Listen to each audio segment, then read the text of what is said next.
আসসালামু আলাইকুম ওয়া রাহমাতুল্লাহ।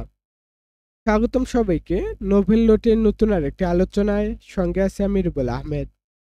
শুকরিয়া মহান রব্বুল আলামিনের কাছে যিনি আমাদেরকে এই ক্লাসটি করার তৌফিক দান করেছেন। আলহামদুলিল্লাহ যে আমরা ২৪তম ক্লাসে হাজির হতে পেরেছি। যারা ইতিপূর্বের ক্লাস ২৩টি করেনি তারা অবশ্যই নোভেল নোট প্লেলিস্ট থেকে ক্লাসগুলো করে নেবেন এবং যদি ভেবে থাকেন যে ২৩টি ক্লাসকে আমি করতে পারবো, আমি বলি অবশ্যই পারবে তুমি। কেননা আমাদের ক্লাস ডিউরেশন খুব বেশি না, সর্বোচ্চ হলো ১৫ মিনিট ক্লাস ডিউরেশন হয়ে থাকে। তো তুমি চাইলে এক সপ্তাহের মধ্যে আমাদের ক্লাসগুলো করে আমাদের সাথে নতুনভাবে যুক্ত হতে পারবা। তো অবশ্যই বাকি ২৩টি ক্লাস করবা। চলো আজকের ক্লাসটা আমরা শুরু করি। আজকে আমরা দেখব কিভাবে একটি রুলস ব্যবহার করে অসংখ্য সেন্টেন্স মেক করতে পারে। সাধারণত আমরা বলি যে আমি পরিকল্পনা করছি, এরকম সেন্টেন্স কিন্তু আমরা অসংখ্যবার বলি বা এরকম কথা বলে থাকি। যেমন আমি একটি গাড়ি কেনার পরিকল্পনা করছি, অথবা আমি কাজটি করার পরিকল্পনা করছি, অথবা আমরা আরো বলে থাকি যে আমি তোমাকে বিবাহ করার পরিকল্পনা করছি, অথবা আমি একটি নতুন ব্যবসা চালু করার পরিকল্পনা করছি। এরকম সেন্টেন্স কিন্তু আমরা হরহামেশাই বলে থাকি। তো এই সেন্টেন্সগুলো আমরা কিভাবে মেক করতে পারবো, ইংরেজিতে বলতে এবং লিখতে পারবো কিভাবে, সেটাই দেখব। দেখো এখানে আমি বলেছি আমি পরিকল্পনা করছি, এই কারণে এখানে দিয়েছি আই, এরপর অ্যাম বসে। আইর সাথে তোমরা সকলেই জানো যে অ্যাম বসে। তো এখানে যদি বলো তুমি পরিকল্পনা করছো, তখন হবে ইউ আর। তখন কি হবে? তখন ইউ আর হবে। এবং কোন সাবজেক্টের সাথে কোন ভার্ব বসে এটি নিয়ে বিস্তারিত ভিডিও আছে, এটা চাইলে তোমরা দেখে আসতে পারো। তো এখানে দেখো আমি পরিকল্পনা করছি বা এরকম সেন্টেন্স মেক করতে গেলে কি করতে হবে, সেটা হচ্ছে প্রথমে সাবজেক্ট বসাতে হবে। কি বসাতে হবে? প্রথমে সাবজেক্ট বসাতে হবে, এরপর অক্সিলারি ভার্ব অ্যাম, ইজ অথবা আর। অক্সিলারি ভার্ব কি? অ্যাম, ইজ অথবা আর বসাতে হবে। এরপরে প্ল্যানিং টু, প্ল্যানিং টু। এরপরে হচ্ছে ভার্বের পেস্ট ফর্ম বসবে, এরপর বাকি যে অংশটি থাকবে সেটা বসবে। আশা করি বোঝাতে পারছি।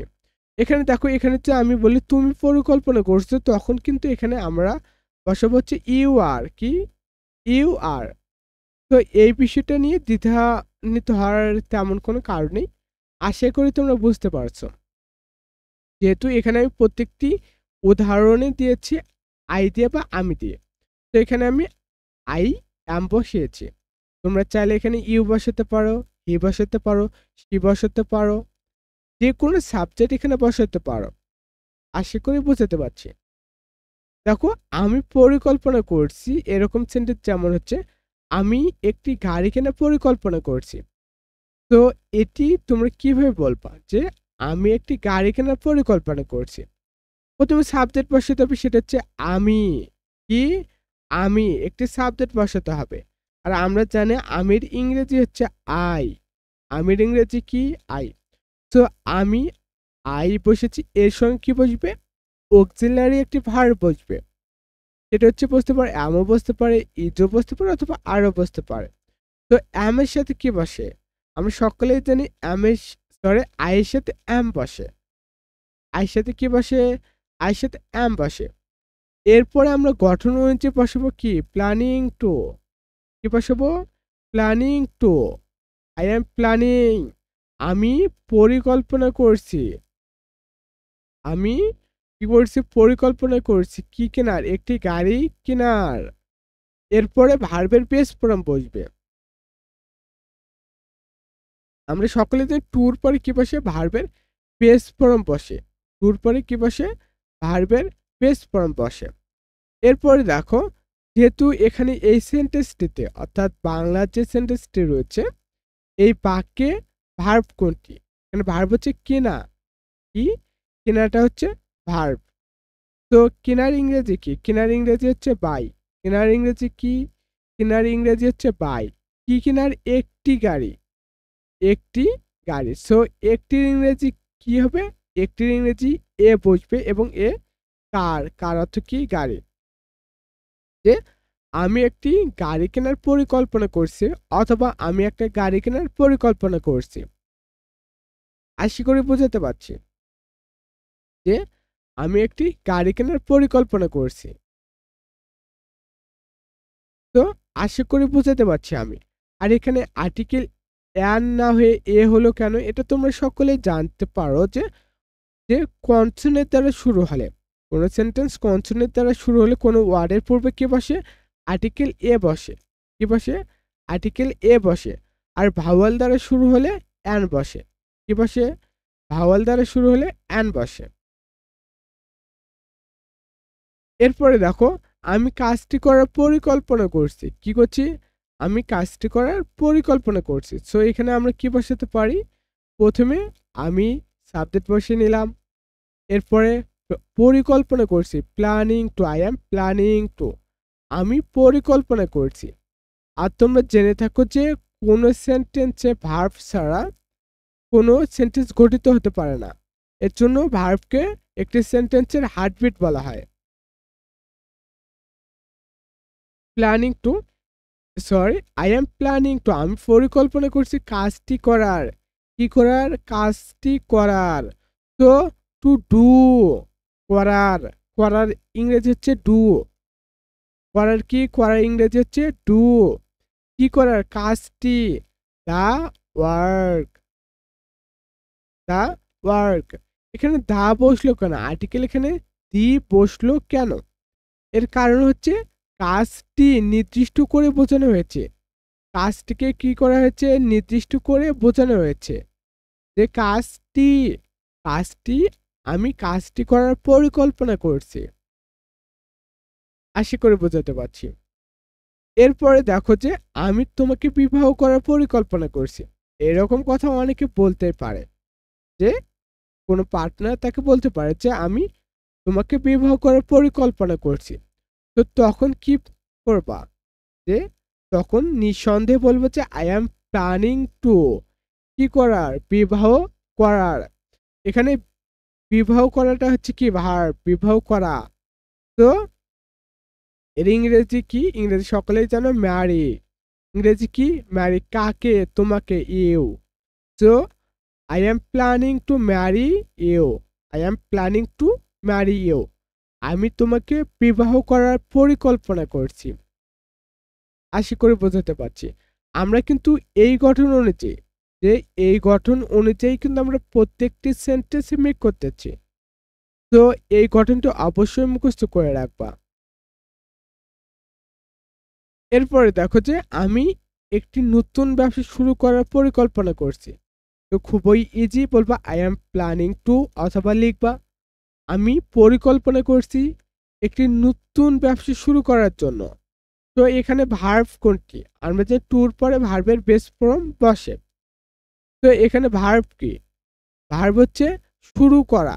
কি করা? শুরু করা বা চালু করা। শুরু করা বা চালু করা ইংরেজি কি জানো? এর ইংরেজি হচ্ছে স্টার্ট। কি? স্টার্ট। যে I am planning to start, আমি পরিকল্পনা করছি চালু করার একটি নতুন ব্যবসা। A new, a new business, a new business, আমি নতুন একটি ব্যবসা চালু করার পরিকল্পনা করছি। এর ইংরেজি হবে I am planning to start a new job, start a new job. এখানে এ বসেছে কারণ হচ্ছে এখানে একটি কথাটি উল্লেখ রয়েছে। কি রয়েছে? একটি কথাটি উল্লেখ রয়েছে। তো এই কারণেই এখানে এ আর্টিকেল বসেছে। কি বসেছে? আর্টিকেল এ বসেছে। এখানে আর্টিকেল দি বসে কারণ হচ্ছে নির্দিষ্ট করে বোঝানো হয়েছে যে কাজটি, নির্দিষ্ট করা অর্থে দি ব্যবহার হয়, দি আর্টিকেল ব্যবহার হয়। আর যদি আমি তোমাকে বলি এই দিয়ে, এটা তো আর্টিকেল, এটা তোমরা সকলেই জানো। এটা পার্টস অফ স্পিচের কিসের মধ্যে পড়ে? দ্য পার্টস অফ স্পিচে এর নাম কি? তখন সকলে আর্টিকেল বলে, এটা আর্টিকেল না, এটা হবে অ্যাডজেক্টিভ। কি হবে? এটা হবে অ্যাডজেক্টিভ। তো সকল আর্টিকেলে কি হয়? সকল আর্টিকেল হচ্ছে অ্যাডজেক্টিভ। সকল ডিটারমিনারও কি হয়? অ্যাডজেক্টিভ হয় নাউনের পূর্বে বসলে। আর এই নাউন, এখানে ওয়ার্কটা কি জানো? এই ওয়ার্কটা হচ্ছে এখানে নাউন। ওয়ার্কটা কি হচ্ছে? নাউন। আর এটাকে আমরা কি বলতে পারি? নাউন ফ্রেজ বলতে পারি। কি বলতে পারি? নাউন ফ্রেজও বলতে পারি। তো এটা আলাদা বিষয়। আশা করি আমি বোঝাতে পারছি। আর এখানেও এ বসেছে একটি কথাটি উল্লেখ থাকার কারণে। এ কথাটি উল্লেখ থাকার কারণে এখানে এ বসেছে। আশা করছি তোমাদেরকে আমি বোঝাতে পারছি। হয়তো কিছুদিন ক্লাস নেওয়া হয়নি, অসুস্থতা এবং বিভিন্ন ঝামেলার কারণে ক্লাসগুলো কন্টিনিউ করা হয়নি। ইনশাআল্লাহ আগামী থেকে এই ক্লাসগুলো আবারও কন্টিনিউ করব। তো ভালো থেকো, সুস্থ থেকো এবং নিজের প্রতি খেয়াল রাখো। কেননা শীতের সময় অসুস্থ হওয়াটা এখন স্বাভাবিক বিষয় হয়ে দাঁড়িয়েছে, অস্বাভাবিক না। তো এইটি যদি তোমরা স্ক্রিনশট দিয়ে নিতে চাও আমি তোমাদেরকে দিচ্ছি, জাস্ট ওয়েট করে একটু ছোট করে দিচ্ছি। হ্যাঁ, তোমরা এটি একটি স্ক্রিনশট দিয়ে নিয়ে রাখতে পারো, এটি একটি স্ক্রিনশট দিয়ে নিয়ে রাখতে পারো। ওয়েট করো, আমি আরেকটু কাস্টমাইজ করে দেই। ওয়েট, হ্যাঁ দেখো তোমরা এখন কিন্তু এটা স্ক্রিনশট দিয়ে নিতে পারো। এতে মাঝখানে যদি চাও, হ্যাঁ মাঝখানে নিতে পারো। হ্যাঁ দেখো, এটি একটি স্ক্রিনশট দিয়ে রাখো, যখন মনে পড়বে তখন এটি দেখতে পারো, অথবা ক্লাসটা আবার রিপিট করে করতে পারো তোমরা। এবং অবশ্যই নোভিলোড ইউটিউব চ্যানেলটি একটু সাবস্ক্রাইব করে দিয়ে রাখবা, কেননা আমরা তোমাদের জন্য যে কাজগুলো করছি এর যদি উৎসাহ তোমরা না দাও, লাইক কমেন্ট না করো, তাহলে কিন্তু আমরা হয়তো উৎসাহ পাবো না। এই ক্লাসগুলো বন্ধ করে দিতে হতে পারে অনেক ক্ষেত্রে। যার যে ক্লাসগুলো রেসপন্স নাই সেই ক্লাসগুলো নিয়ে তো আর কোনো লাভ নেই। জানি না তোমরা উপকৃত হচ্ছ কিনা। তো উপকৃত হলে অবশ্যই আমাদেরকে কমেন্টে জানাবা। ভালো থেকো, সুস্থ থেকো এবং সকলে আমার জন্য দোয়া করিও। আসসালামু আলাইকুম আ রহমতুল্লাহ।